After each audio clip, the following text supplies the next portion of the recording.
स्वागत है आपका और आपके साथ मैं हूं स्मिता रिशाल। अप्रैल में रिकॉर्ड एसआईपी के साथ म्यूचुअल फंड निवेशकों का जोश काफी हाई है। ऐसे में सब जानना चाहते हैं कि इस समय किन सेक्टर्स में आने वाली है बड़ी तेजी और कौन से फंड्स करेंगे कमाल। वेल्थ क्रिएशन के लिए कैसे करेंगे पोर्टफोलियो एलोकेशन और किन एनएफओस में है निवेश का मौका। इन्हीं सब मुद्दों पर बात करने के लिए हम लेकर आए हैं ये स्पेशल शो म्यूचुअल फंड की मास्टर क्लास।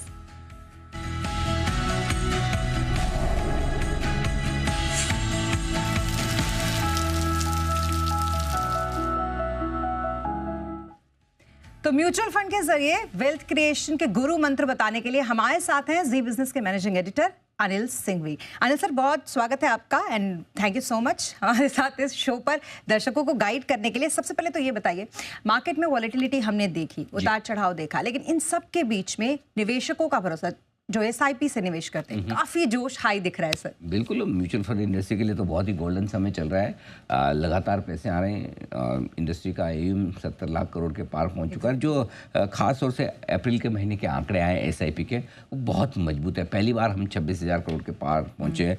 3-4 महीनों तक थोड़े सुस्ती वाले आंकड़े दिखे, लेकिन वापस से ये आंकड़े रफ्तार पकड़ते हुए दिख रहे हैं। एसआईपी का AUM जो सारे लोग मिलकर एसआईपी कर रहे हैं, वो 14 लाख करोड़ के आसपास पहुंच चुका है, जो कि एक साइजेबल बड़ा अमाउंट है। 2 महीने तक थोड़ा सा एसआईपी का फ्लो हल्का सा रुका था, ऐसा कोई नेगेटिव नहीं हुआ, ख़राब नहीं हुआ, थोड़ी सी ग्रोथ कम होती हुई दिखी, लेकिन अब ये फिर से बढ़ता हुआ दिख रहा है। और एसआईपी के जो अकाउंट है, number of account 8 crore 38 lakh पहुंच चुके हैं। इतनी एसआईपी इस वक्त चल रही है और 46 लाख नई एसआईपी ऑलरेडी अप्रैल के महीने में जुड़ी है। इससे आप अंदाज़ा लगा सकते हैं कि भाई एसआईपी का जोश तो बिल्कुल हाई है। और एसआईपी करने वाले निवेशक ये जानते हैं, बाजार ऊपर हो या नीचे, हमें हमारा पैसा लगाना है। बिल्कुल, लेकिन फिर भी इस बार कोई खास ट्रेंड जो आपने देखा हो? है, ट्रेंड है, कुछ इंटरेस्टिंग चीज़ें हैं, 2-3 वो जो समझने लायक है। पहली चीज़ तो ये कि पहली बार म्यूचुअल फंड इंडस्ट्री का एसेट अंडर मैनेजमेंट AUM जिसे हम बोलते हैं 70 लाख करोड़। और मैं कई बार बोलता हूँ, जो लोग बड़े धार्मिक होते हैं ओम ओम का जप करते हैं, और म्यूचुअल फंड इंडस्ट्री भी ओम का ही जप करती है। AUM को अगर आप उच्चारण तो शायद वही निकले, वो भी चाहते हैं कि हमारा AUM बढ़ता रहे। 6.5% की बढ़त हुई है साल महीने दर महीने इसमें। और इक्विटी म्यूचुअल फंड में जो पैसे हैं वो 30 लाख करोड़ से ज़्यादा के हो चुके हैं, यानी कि इतना पैसा घरेलू फंड्स के जरिए इक्विटी मार्केट में आ चुका है। डेट फंड का 17.5 लाख करोड़ का आसपास का है। हाइब्रिड फंड 9 लाख करोड़ के आसपास के हैं। और कुल मिला के नया निवेश जो इक्विटी फंड्स में आया है वो लगभग 25,000 करोड़ के आसपास का है। 24,270 करोड़ मान लीजिए। अगर इक्विटी फंड्स में ओवरऑल निवेश देखें, देखिए एक तरफ एसआईपी है जहां बढ़िया 26,000 करोड़ के आसपास आया है, लेकिन नेट देखें तो इक्विटी फंड में 24,270 करोड़ का ही आंकड़ा है, जो कि पिछले 4-5 महीनों में सबसे कम निवेश है। निकला नहीं है, देखिए दोनों में फ़र्क है, एक पैसा निकलता है और एक पैसा कम आता है। तो 4-5 महीनों में थोड़ा सा कम आया, कोई खास बड़ी बात नहीं, फिर भी 24,000 करोड़ काफ़ी ज़्यादा होता है। डेट में 2 लाख करोड़ से ज़्यादा के पैसे आए हैं। हाइब्रिड फंड में 14,000 करोड़ आया, छोटा अमाउंट है। और लेकिन फिर भी 5 महीनों के बाद पहली बार हाइब्रिड फंड में अच्छा पैसा आता दिखा, यानी कि लोग इक्विटी प्लस डेट दोनों का कॉम्बिनेशन पसंद कर रहे हैं। ये खास अप्रैल महीने के जो आंकड़े एमफी के निकल कर आए हैं म्यूचुअल फंड इंडस्ट्री को लेकर, ये इंपॉर्टेंट है। बिल्कुल, लेकिन एक और चीज़ जो बहुत इंपॉर्टेंट थी सर, वो हमने ये देखी कि म्यूचुअल फंड के निवेशक पूरे जोश के साथ निवेश कर रहे थे, लेकिन पिछले कुछ महीनों से जो एग्जिट थे एसआईपीज़ के वो भी हो रहे थे। बिल्कुल, स्पेशली अप्रैल के महीने में तो ये बहुत ही ज़्यादा बढ़ गए, तो ये थोड़ी सी टेंशन की बात। हाँ, थोड़े इन्वेस्टर्स हैं जो एसआईपी रोक रहे हैं। और अप्रैल के महीने में एसआईपी स्टॉपेज रेशियो होता है। स्टॉपेज रेशियो का मतलब कि कितनी नई एसआईपी खुली है उसके सामने कितनी एसआईपी बंद हुई है। सो सपोज 100 एसआईपी नई खुली है और उसके सामने 400 बंद हुई, तो एसआईपी स्टॉपेज रेशियो आपका ज़्यादा हो जाएगा, ज़्यादा हो गया, 300%। ये 300% पर पहुँच चुका है। हुआ कैसे, देखिए पूरे अप्रैल के महीने में अभी हमने जैसा बताया 46 लाख नई एसआईपी खुली है, 46 लाख, ठीक है, लेकिन सामने 1 करोड़ 36 लाख एसआईपी बंद हुई है। अब 1 करोड़ 36 लाख बंद हुई तो 2 वजह से बंद होती है। या तो आपने एसआईपी 1 साल, 3 साल, 5 साल, 2 साल, जो भी पीरियड आपने डिसाइड किया था उस पीरियड के लिए आपने एसआईपी शुरू की हो। आप इंस्ट्रक्शन देते हैं कि मेरा एसआईपी इतने समय तक चलता रहेगा, आपके डायरेक्ट डेबिट हो जाता है एक तरह से, वो वाली सारी फैसिलिटी है, राइट। सो या तो आपका समय पूरा हो गया तो अपने आप एसआईपी बंद हो जाएगी, या दूसरा ये कि एसआईपी आपकी मैच्योर हो गई और आप रिडम्पशन करें, या तो समय पूरा हो जाए या आप एसआईपी से पैसा निकालें, 2 ही वजह से एसआईपी बंद होती है, राइट। हुआ कैसे, देखिए जनवरी के महीने में स्टॉपेज रेशियो 109% था, फरवरी में 122, मार्च में 128 और अब लगभग 300%, 297%। तो काफ़ी, इसमें कोई डाउट नहीं कि अप्रैल के महीने में एसआईपी काफ़ी बंद भी हुई है, कुछ मैच्योर हो गई और कुछ बंद की गई। ये रीजंस रहे होंगे इसके पीछे के। लेकिन सर एमफी ने भी अपने, हाँ जैसा कि आप बता रहे हैं, लगभग इसी तरीके की दलील अगर आप देखेंगे तो एसआईपी स्टॉपेज पे एमफी की भी रही है, जो उन्होंने कहा है। हाँ बिल्कुल, तो एसआईपी क्यों रुक रही है वो समझना जानना जरूरी है। तो 2-3 इंपॉर्टेंट चीज़ें हैं उसमें स्मिता की। डायरेक्ट प्लान में ज़्यादा एसआईपी रुकती है। डायरेक्ट प्लान का मतलब है कि आप किसी ब्रोकर को यूज़ नहीं करते, सीधा म्यूचुअल फंड में आप उनकी साइट पर या फिर रजिस्ट्रार ट्रांसफर एजेंट के पास जाकर आप सीधा पैसा लगा सकते हैं। आपको किसी की एडवाइस की ज़रूरत नहीं। और वहीं पर सबसे ज़्यादा दिक्कत है, जब आप किसी से एडवाइस नहीं लेते, अपने मन से करते, तो होता है क्या, थोड़ा सा मार्केट घटा, थोड़ा नहीं चला, आपको डर लगने लगता है, आप एसआईपी बंद कर देते हैं, क्योंकि आपको एडवाइस देने वाला कोई है नहीं। दूसरा, ये कब होता है, जब मार्केट बहुत वोलेटाइल है, या ऊपर नीचे हो रहा है, नीचे जा रहा है, तब आपको डर लगता है और तब आप बंद कर देते हैं। लगता है कि और नीचे जाएगा, नुकसान हो जाएगा, और फिर जब आप देखते हो सुनते हो तो आपको लगता है कि यार माहौल बड़ा ख़राब है, युद्ध होने वाला है, टेरिफ वॉर होने वाला है, ये हो गया वो हो गया। तो वो जो डर होता है, इस वजह से कई बार एसआईपी, फिर जो इन्वेस्टर्स ज़्यादा अच्छे से समझते नहीं हैं और जिन्हें डर लगता है वो बंद कर देते हैं। तो पहला कारण हुआ है। दूसरा कारण ये कि जब एसआईपी का समय पूरा हो गया, मैच्योर हो गया, या किसी वजह से पैसे की ज़रूरत पड़ी, तो उस वजह से भी रिडम्पशन होते हैं। कई बार ये भी होता है कि आपने एक पोर्टफोलियो बना रखा है, आपकी एक एसआईपी चल रही है, लेकिन आप समय के हिसाब से स्विच करना चाहते हैं। फॉर एग्जांपल, आप एक पर्टिकुलर सेक्टर से दूसरे सेक्टर में जाना चाहते हैं, लार्ज कैप फंड से मिड कैप में जाना चाहते हैं, तो जो स्विचिंग होती है उस वजह से भी एसआईपी में थोड़ा बदलाव होता है। और एक जो दिक्कत बड़ी दिख रही थी, वो रजिस्ट्रार एंड ट्रांसफर एजेंट और साथ ही एक्सचेंजेस के बीच में रिकन्सिलेशन का जो प्रोसेस है, वो लंबे समय से चल रहा है और अभी तक वो कंप्लीट हुआ नहीं है। इस वजह से भी काफ़ी कुछ एसआईपी रुक गई, वो चाहते हुए भी पैसा लगा नहीं पाए इन्वेस्टर, तो वो एक कारण है। इस वजह से कई सारे अकाउंट बंद भी हुए हैं आज। सर आमतौर पर तो आप बहुत पॉजिटिव रहते हैं, और हम एसआईपी स्टॉपेज की बात कर रहे हैं, फिर भी आपने काफ़ी पॉजिटिव होकर इसको रिस्पांस किया, लेकिन क्या थोड़ी चिंता की बात है और इस टेंशन से उभरे कैसे? हाँ, चिंता की बात है, लेकिन उससे पहले एमफी ने जो कहा, मैं एक बार जरा सा वो टच करना चाहता हूँ, जिससे आपको अंदाजा लग जाएगा कि कितनी चिंता करनी चाहिए। एमफी का ये कहना है कि जो रिकन्सिलेशन की वजह से एसआईपीज बंद हो रही है, वो एसआईपीज आपकी मई में पूरी हो जाएगी, और मई तक, इस महीने के अंत तक आपके ज़्यादातर खाते एक्टिवेट हो जाएंगे, स्ट्रीमलाइन हो जाएंगे, और उसके बाद आपका एसआईपी स्टॉपेज रेशियो थोड़ा कम हो जाएगा। कई सारी छोटी एसआईपी बंद हुई है, कई सारी बड़ी एसआईपी शुरू भी हो रही है। साइज़ को देखना जरूरी है, सिर्फ नंबर देख के फ़ायदा नहीं है, क्योंकि अल्टीमेटली 26,000 करोड़ आपके एसआईपी से आ रहे हैं, और यही वजह कि कई सारी बंद होने के बावजूद एसआईपी से पैसा जो नेट आ रहा है वो ज़्यादा है। अब जो आपने कहा चिंता की बात, देखिए एसआईपी से निवेश जो आ रहा है बाजार में मंथली बेसिस पे अब तक का हाईएस्ट है, पहली बार 26,000 करोड़ का आंकड़ा है। फिर ऐसे में डरने की क्या बात है, नेट पैसे तो आ ही रहे ना। अब ठीक है, कुछ एसआईपी बंद हो रही है, एसआईपी रोकने की रेट बढ़ रही है, लेकिन ऐसी बहुत चिंता की बात नहीं है, और इस तरह के वोलेटाइल और थोड़े अनसर्टेन मार्केट में भी पैसा तो आ रहा है। तो मेरा ये मानना है कि ये पूरा जो ट्रैक रिकॉर्ड है, ये इन्वेस्टर्स का भरोसा इक्विटी मार्केट में दिखाता है। तो इसलिए आप यूँ कहते हैं ना, हर रोज आप हर महीने ये सोचें कि सब बढ़िया ही हो, बट ओवरऑल ठीक है, कोई चिंता की बात नहीं। बिल्कुल, और अच्छी बात यह है सर कि पैसा हर जगह से आ रहा है। अब टियर 2, टियर 3 सिटीज में देखेंगे तो वहाँ भी पॉपुलैरिटी वहाँ से ज़्यादा आ रहा है। हाँ बिल्कुल, आजकल वहाँ से ज़्यादा आ रहा है। कभी कभी क्या होता है कि इस तरह के मार्केट में जब थोड़ा नीचे आता है, जो ज़्यादा समझदार लोग होते हैं, जो अपने आप को ज़्यादा समझ, वो पैनिक कर जाते हैं। जो कम समझदार और किसी भी भरोसेमंद आदमी पे वो सोचते हैं कि हाँ भाई ये मुझे सही गाइड करेगा, वो उल्टा फायदा उठा जाते हैं। वो खराब मार्केट में जो ज़्यादा दिमाग लगाते हैं ना, वो एसआईपी बंद करके निकल जाते हैं। ये एडवाइस रहेगी आपको कि ज़्यादा दिमाग ना लगाए। कम से कम बंद करनी भी है ना किसी को, तो अच्छा मार्केट हो तब बंद करो, खराब में बंद मत करो। भाई एसआईपी बनी ही खराब मार्केट के लिए, लेकिन लोग करते उल्टा, मार्केट ठीक हुआ अब किस में लगाऊं, जब खराब चल रहा है बंद कर दूं, उल्टा करो। सोच आपकी एकदम परफेक्ट है, एक्शन उल्टा कर लो। हाँ। और अगर उसमें स्टेप अप की बात करो तो लोगों को लगता है ये क्या कह रहे हैं फिर। एब्सोल्युटली, तो अगर आप बढ़ा पाएँ बहुत अच्छी बात है, न बढ़ा पाएँ तो कम से कम जो चल रहा है उसे मेंटेन रखें। और जब भी एसआईपी बंद करने का मन करे, हमारे मार्केट बहुत अच्छा है ना, गर्म है ना, तो बंद करना है, खराब मार्केट में नहीं। बिल्कुल सर, आप थोड़ा सा गाइड कर दीजिए हमारे दर्शकों को और बताइए ज़रा आगे कहाँ निवेश के मौके देख रहे हैं आप। देखिए, इस महीने के लिए हमने एक सेक्टर आपके लिए चुना है, जो हमारे निवेशक हैं, जो कई बार लोग कहते हैं कि भाई आप बाकी तो बता ही देते हो, कभी सेक्टरल फंड भी बताओ। मैंने कहा चलो ठीक है, इस बार आपको एक सेक्टर है, वो है आईटी, टेरिफ वॉर की वजह से आईटी शेयरों की पिटाई हुई थी, लेकिन एक के बाद अब टेरिफ पर डील्स होने शुरू हो चुकी है। ब्रिटेन की हो गई, चाइना के साथ बात चल रही है, हमारी भी हो जाएगी। तो अमेरिका के जो मंदी में जाने का डर था, 2 महीने पहले रिसेशन का डर लग रहा था सबको, अब वो निकल गया। तो ऐसे में भारतीय आईटी कंपनियां जो अमेरिका में कारोबार करती हैं, उनके कारोबार पर ज़्यादा असर पड़ेगा नहीं। तिमाही नतीजे भी आईटी कंपनियों के ठीक रहे, गाइडेंस कोई खास ख़राब किसी का है नहीं। डिविडेंड यील्ड बहुत बढ़िया है आईटी शेयरों का, अभी भी 4-4.5% के आसपास डिविडेंड यील्ड है। 6% के आसपास डिविडेंड यील्ड आती तो बड़े आकर्षक हो जाते हैं, बड़ा पैसा कमा रहे हैं।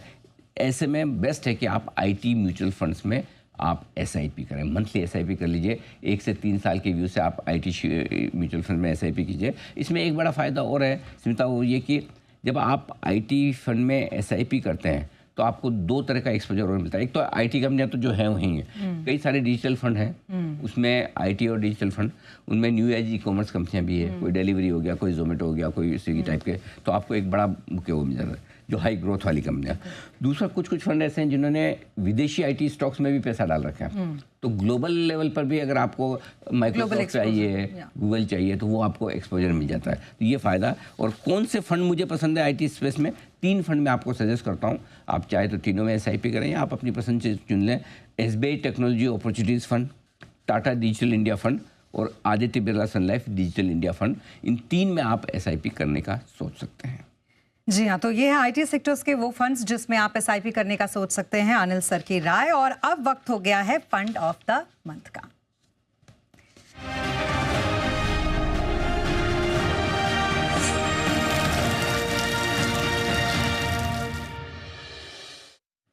So fund of the month sir, आपके हिसाब से इस बार कौन से हैं?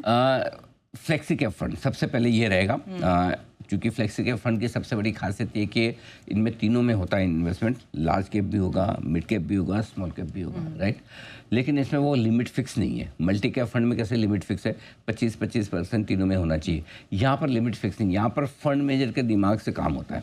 अगर उसको लगता है कि मुझे लार्ज कैप में एक्सपोजर बढ़ाना है, मार्केट अच्छा आ गया, लार्ज कैप करके स्मॉल कैप मिड कैप में बढ़ाना है, तो उसको वो चॉइस है, उसके पास ऑप्शन है और वो अपनी मर्जी से घटा बढ़ा सकता है। इक्विटी में मिनिमम 65% तो उनको रखना ही रखना है। इसमें फ़ायदा है कि आपको एक तरह से पोर्टफोलियो का डाइवर्सिफिकेशन तो मिल ही जाता है और साथ ही फंड मैनेजर की एक्सपर्टाइज। तो जिस फंड मैनेजर पे आपको भरोसा हो कि भाई ये फंड मैनेजर ऐसा है ना, ये मार्केट की टाइमिंग एकदम परफेक्ट करता है, कब लार्ज कैप में जाना है, कब मिड कैप में जाना है, तो इस तरह के जो फंड है वो फ्लेक्सी कैप फंड आपके लिए बहुत काम कर सकता है। सबसे बड़ी बात फ्लेक्सी कैप फंड में पैसा लगाने का ये फ़ायदा है कि आपको ये नहीं सोचना पड़ता कि अभी कौन सा किस तरह के शेयर चल रहे हैं, वो दिमाग फंड मैनेजर अपने आप लगा लेगा। तो 3 फंड ऐसे हैं जो मुझे इसमें पसंद है और मेरा ऑल टाइम फेवरेट एक तो पराग पारिक फ्लेक्सी कैप फंड है ही, जो 1 लाख करोड़ के आसपास का AUM इसका पहुंच चुका है, वन ऑफ द बेस्ट है। HDFC flexi cap fund 75,000 crore के आसपास का है, कोटक 50,000 करोड़ के आसपास का। तो तीनों फंड हैं अच्छे हैं, आपको जो पसंद आए। इसके अलावा भी कुछ लोग छोटे AUM के फंड भी पसंद करते हैं, तो कई सारे छोटे AUM के फंड है, कोई इन्वेस्को हो गया, कोई मेरे हो गया, कोई हेलियोस हो गया, ये भी अच्छे फंड है। तो आप जिस फंड मैनेजर में, इसमें आपको देखना ही है आपको फंड मैनेजर पसंद आना चाहिए, तो उसका फंड मैनेजर अगर आपको पसंद है, इनमें पैसा आप लगा सकते हैं। जी, और फ्लेक्सी के अलावा सर मल्टी एसेट एलोकेशन? बिल्कुल, मल्टी एसेट एलोकेशन जैसा आपको पता है कि मेरा ऑल टाइम फेवरेट है और उसका एक रीज़न भी है इसमें। उसमें क्या होता है कि कई बार है ना, हमें पता ही नहीं होता है हमें कौन सी चीज़ कितनी खरीदनी, ठीक है। आमतौर पर क्या है, आपको ऐसे लोग मिलेंगे वो कहेंगे कि मैं 100% पैसा, मेरा तो सारा इक्विटी में, और कोई ये बोले मैं तो हाथ ही नहीं लगाता शेयर को, जुआ है, सट्टा है, मुझे तो लगाना ही नहीं। तो दोनों तरह के लोग मिलेंगे आपको, जो सारा उधर ही डाल रहे हैं और कुछ ऐसे मिलेंगे जो बिल्कुल नहीं डालते हैं, और जो डाल रहे हैं वो सारी की सारी ट्रेडिंग कर रहे हैं। दोनों तरह के गलत है। सारा पैसा आप इक्विटी में डालते हो वो भी गलत है और बिल्कुल नहीं डालते वो भी गलत है, क्योंकि नहीं तो आप बना नहीं पाएंगे। तो अब कितना डालें, अभी कितना डालेगा जवाब कहाँ से आएगा, ये इस मल्टी एसेट एलोकेशन फंड में आएगा। इसमें क्या है, मिनिमम 3 एसेट क्लास में पैसा लगाते हैं। तो 3 एसेट क्लास में क्या हो गया, एक तो इक्विटी हो गई, दूसरा आपका फिक्स इनकम हो गया और तीसरा गोल्ड हो गया, ठीक है। तो अब आपको कहीं भी किसी में भी तेजी बने फायदा हो जाता है, अगर मंदी भी हो तो कोई कोई आपको बचा लेता है। पीछे गोल्ड में इतनी तेजी, एग्जैक्टली, इक्विटी मार्केट घटा तो गोल्ड बढ़ गया, तो आपके रिटर्न थोड़े बेहतर हो जाते हैं। डेट में तेजी बन रही है तो डेट आपको सपोर्ट दे देगा। सो इसमें सिस्टम ऐसा है कि मिनिमम 65% पैसा इक्विटी में रखना जरूरी है, तो ये आपको इक्विटी फंड का टैक्सेशन बेनिफिट मिलता है। तो अगर आप बजाय इसके कि मैं कितना गोल्ड ले लूँ कितनी एफडी या डिपॉजिट्स में या कोई बॉन्ड फंड लूँ, बेहतर है आप मल्टी एसेट एलोकेशन फंड ले लो। तीनों का एक्सपोजर मिल जाएगा। नंबर 1, टैक्स बेनिफिट आपको इक्विटी के मिलेंगे और आपको टेंशन लेने की जरूरत नहीं मैं कितना कितना पैसा किस में लगाऊं। सो अगर सिर्फ इक्विटी में लगाना है, फ्लेक्सी कैप फंड है। अगर आपको सारी एसेट क्लास में लगाना है तो मल्टी एसेट एलोकेशन फंड, और इसमें कुछ फंड जो अच्छे हैं जो आप कंसिडर कर सकते हैं। ICICI Pru multi asset allocation fund, SBI multi asset और UTI मल्टी एसेट।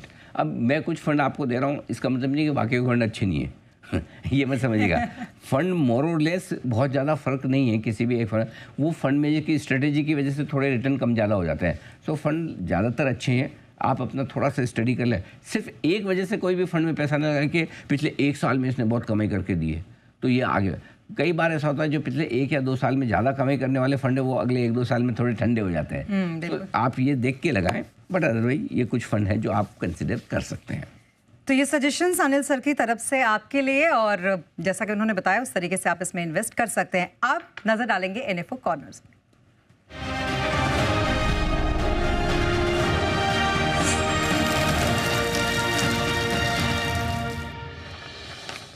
तो सर NFO, और कौन कौन से वो NFO हैं जिस पर अभी नजर रखनी चाहिए? पहला NFO है Canara Robeco multi asset allocation. ये नया NFO मार्केट में खुला हुआ है, हाइब्रिड कैटेगरी का। हाइब्रिड आप समझ ही सकते हैं, ओपन एंडेड तो है ही है। हाइब्रिड मतलब 3 तरह के एसेट्स हैं इसमें, वही इक्विटी, फिक्स इनकम और साथ ही गोल्ड। 23 मई को ये बंद होने जा रहा है। इसमें 65% पैसा आपका इक्विटी में रहेगा। इक्विटी फंड की तरह ही आपका इन्वेस्टमेंट होगा। 1000 रुपये के अमाउंट से आप इसमें निवेश कर सकते हैं। बाकी डेट और गोल्ड के बीच में इन्वेस्टमेंट इसके बदलते कम ज़्यादा होते रहेंगे। और इसीलिए मैंने कहा ना कि मल्टी एसेट एलोकेशन फंड्स हमें पसंद आते हैं। उसका NFO खुला है, चाहे तो आप एग्जिस्टिंग फंड में डाल सकते हैं, चाहे अगर आपको लगता है कि मुझे नए फंड ऑफर, बहुत लोगों को रहता है ना 10 रुपये में मिल रहा है, NAV में मिल रहा है। हालांकि उसका कोई मतलब नहीं है, कोई NAV से आप जिस दिन पैसा लगा रहे हो उस दिन की प्राइस पे आपकी इन्वेस्टमेंट होती है। सो इसलिए NAV के लिहाज से कभी ये मत सोचे कि जिसकी NAV ज़्यादा वो महंगा है, जिसकी NAV कम है वो सस्ता है। ठीक जैसे मार्केट में लोग सोचते हैं जिसका शेयर ज़्यादा का भाव ज़्यादा है वो महंगा है, जिसका सस्ता है वो ऐसा नहीं है। सो फिर भी ये एक NFO है जिसमें आप कंसिडर कर सकते हैं अगर आप मल्टी एसेट एलोकेशन फंड लगाना है। एक बड़ा इंटरेस्टिंग NFO स्मिता मार्केट में खुला है, ICICI प्रूडेंशियल क्वालिटी फंड। ठीक है, ये भी ओपन एंडेड फंड है। जिस सेक्टोरल फंड की तरह एक तरह से आप इसे ट्रीट कर सकते हैं। थीमेटिक फंड में समझाऊंगा क्या है क्या नहीं। 20 मई तक ये खुला हुआ है। 5000 रुपये के साथ आप इसमें निवेश कर सकते हैं। 80 से 100% तक इक्विटी में जाएगा, बाकी 20% डेट वगैरह में रह सकता है। क्या है क्वालिटी फंड और क्या है ये क्वालिटी इन्वेस्टिंग करता है। अब क्वालिटी इन्वेस्टिंग क्या होती है, क्योंकि आपने वैल्यू इन्वेस्टिंग सुनी है, ग्रोथ इन्वेस्टिंग सुनी है, ये इन दोनों का मिक्स है। क्वालिटी इन्वेस्टिंग आजकल बड़ी पॉपुलर हो रही है। क्वालिटी इन्वेस्टिंग में क्या होता है, ऐसी कंपनियों में ये पैसा लगाते हैं जिनकी कमाई, मुनाफा, प्रॉफिट लगातार रेगुलरली आता रहे। क्वालिटी अर्निंग मतलब कमाई स्टेबल होनी चाहिए, कहीं कोई झटके लगे कि कभी प्रॉफिट आ गया कभी लॉस आ गया, ऐसा नहीं। पहला। दूसरा ये कि इन कंपनियों की बैलेंस शीट आमतौर पर बहुत मजबूत होती है, कमज़ोर बैलेंस शीट नहीं हुई। तीसरा, इन कंपनियों का मैनेजमेंट बहुत अच्छा होता है, ट्रैक रिकॉर्ड पुराना बहुत अच्छा है, ट्रांसपेरेंसी है, गवर्नेंस है, लोग कई सालों से उसके मैनेजमेंट को देख चुके हैं, समझ चुके हैं। अच्छे ऑपरेटिंग मार्जिन पर प्रॉफिट कंपनी बिजनेस करती है। ऑपरेटिंग मार्जिन मजबूत होना मतलब कंपनी की बिजनेस पे बहुत पकड़ है, यानी कि मार्जिन किससे कमाते हो आप, अपने कस्टमर से। और अगर आप कस्टमर से ज़्यादा मार्जिन कमा रहे हो मतलब या तो कंपनी की प्रोडक्ट में, कंपनी की क्रेडिबिलिटी में कुछ न कुछ बात है। ये सारी चीज़ें जो होती है वो उस कंपनी को हाई क्वालिटी कंपनी बनाती है। वैल्यूशन तो अपनी जगह ही है, और स्पेशली जब बाजार में उतार चढ़ाव का माहौल हो या कमजोरी का माहौल हो तब ये वाला इन्वेस्टमेंट बहुत काम आता है। अब तो ठीक है हम थोड़ा सुधर गए मार्केट में, लेकिन जब भी खराब माहौल दिखे ना, क्वालिटी कंपनियों में पैसा लगाने में आपके नीचे की रिस्क कम है, खतरा कम है। ये कंपनियां डूबती नहीं है, बिल्कुल। ये कंपनियां 50% कभी नहीं गिरती। तो और वापस जब ठीक होता है तो माहौल, कई बार हम कहते हैं ना लार्ज के ब्लू चिप शेयर खरीदो जब भी खराब मार्केट हो, पहले ये चलेंगे। तो ये क्वालिटी फंड उस हिसाब से बहुत अच्छा हो सकता है। तो प्रूडेंशियल ICICI का ये NFO चल रहा है क्वालिटी फंड का, जिसमें आप निवेश करने के बारे में सोच सकते हैं। बिल्कुल, तो ये है NFOs पर अनिल सर की सलाह आप सबके लिए। और अब वक्त हो गया है काम की बात का।